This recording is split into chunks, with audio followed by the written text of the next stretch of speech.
Partir étudier à l'étranger, c'est souvent un rêve. Nouveau pays, nouvelle vie, nouvelles rencontres. Mais attention, un départ à l'étranger, ça ne s'improvise pas.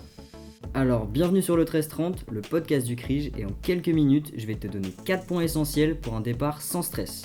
Premier point, l'administratif. C'est clairement pas la partie la plus fun, mais c'est la plus importante. Avant de partir, vérifie que tes papiers d'identité sont valides.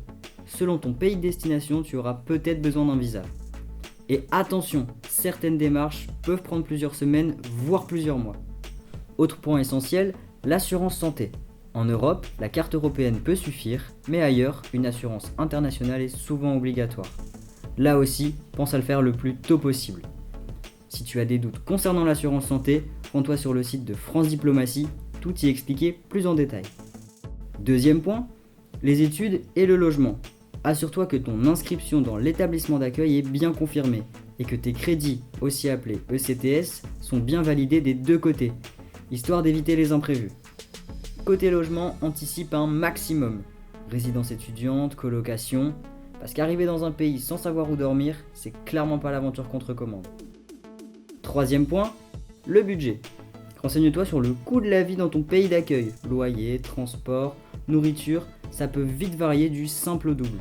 Mais rassure-toi, il existe des aides financières, comme Erasmus+, celle du Crous ou même les aides régionales à la mobilité internationale. Le service des relations internationales de ta fac peut t'en dire plus à ce sujet. Pense quand même à prévoir une petite marge de sécurité parce qu'il y a toujours des dépenses imprévues. Dernier point, la préparation personnelle. Avant de partir, travaille un peu la langue, même les bases. Renseigne-toi sur la culture, les habitudes, le rythme de vie. Et surtout, parle avec des gens qui y sont déjà allés.